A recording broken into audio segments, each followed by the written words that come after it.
Hello everyone, this is the another series of democratic government. So without wasting any time, let's start our topic. Executive. Here comes president. Executive means the one who implements the laws. So here comes president. As we know that president is the head of our country. Okay. He is elected by the member of electoral college. How the president is elected? President is elected by the member of electoral college. Now you must be thinking who comes under the category of electoral college. So all the members of the Rajya Sabha, state legislative assemblies and Lok Sabha, they together forms the electoral college, and from these three category, that Lok Sabha, Rajya Sabha and state legislative assembly, we have some elected members, and these elected members only choose the president, and the tenure of the president is 5 years. As we know that India is a democratic country, it means that here the form of government is democracy. It means this is the government of the people, for the people and by the people. And this definition is given by Abraham Lincoln.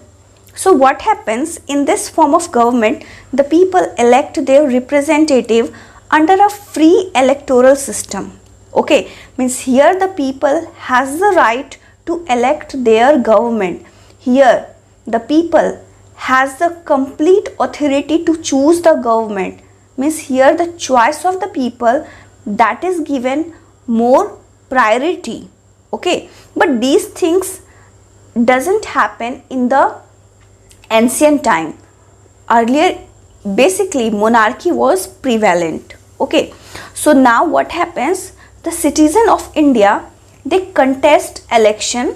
Okay, they may contest election as independent citizen, or they may contest election by forming the political parties. Now the party which will get the maximum number of seats, they will only form the government. Okay, definitely that party, suppose if any particular party, say for example BJP, this party has got maximum number of seats. Okay, so definitely it means this is the public choice. People want this party to form the government. It is the choice of the people. So definitely this party will form the government. Sometimes it happens that no single party gets majority. Okay, then what happens? In that situation, many parties come together and then they form the government. This is only done to attain the majority. So whenever if any party is not getting majority, so what happened? Two or more parties come together and they form the government. So this is basically done in order to attain the majority. Okay, now the majority party will elect its leader. The party, whoever is the winner, that party will elect any person from their party as its leader, and this leader will be only chosen as the prime minister, and this prime minister is appointed by the president of our country. And then what happened? The prime minister, they form cabinets and the council of minister. Means prime minister will be assisted by the cabinet and the council of minister. Further, whatever will be the task, whatever will be the things done by the prime minister, definitely it will be done by the help of the cabinet as well as the council of ministers. The leader of the party that has the second largest number of votes, means winner. The winner will be the ruling party, and whoever has achieved the second highest number of votes, that party will be called as the opposition party. Now you must be thinking, what is the role of opposition party? So the answer is that opposition party act like watchdog. They keep their eye on the working of the ruling party. They just want an opportunity so that they can criticize to whom? To the ruling party in front of the public. They can show the negative image of the ruling party to the public, so that in the next election they will not vote to that particular party. They can create opposition party, they want to create a positive image on the public. That's why they always keep their eye on the ruling party. They are functioning, how they are working in every time. Now we will see about the state government. So basically every state has a legislative assembly and we call it Vidhan Sabha. So the main function of the Vidhan Sabha or the legislative assembly is to make the laws for the state, and the member of the legislative assembly, they are basically known as MLAs. You might have heard the abbreviation of MLA, that is member of legislative assemblies. Okay, so they are elected, these members are elected for a period of 5 years through direct election in state. Direct election means what? Here people will participate.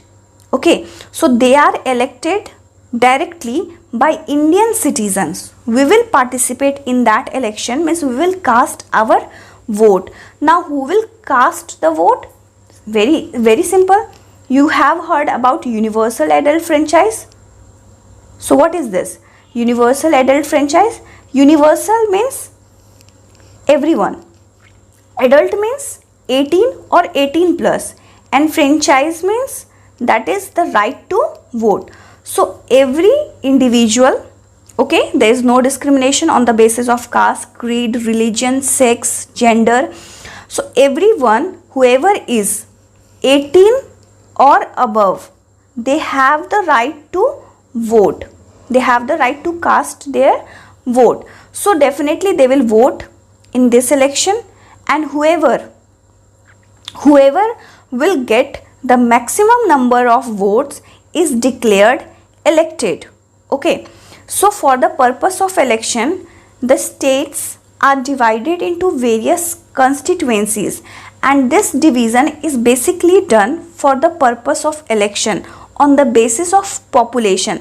So if any state is having more population, there will be more constituencies. Okay, so this constituency means if any state is divided into various constituencies, so there we considered population. If more population is there, then there will be more constituency. Simple. So from each constituency there will be a person nominated in the for contesting the election. So the whoever will get maximum number of votes, that person will be declared as the winner from that particular constituency. Okay, overall the party that gets the maximum number of seats, overall the party which gets maximum number of seats in the legislative assembly, they will only form the government. Okay, after that the governor will invite the leader of the majority party. Invite the leader of the majority party for what? They will give them the post of the chief minister. The governor, as we know that the governor is the head of the state, that's why the governor appoints the chief minister.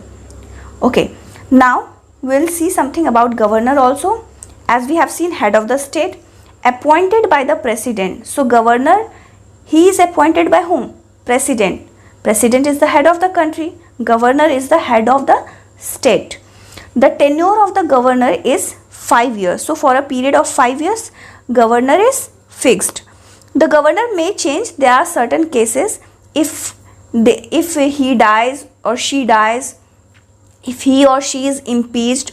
So these are, if they are resigning, giving the resignation by their own. So these are the certain exceptional cases where the governor normal tenure can be less than 5 years also.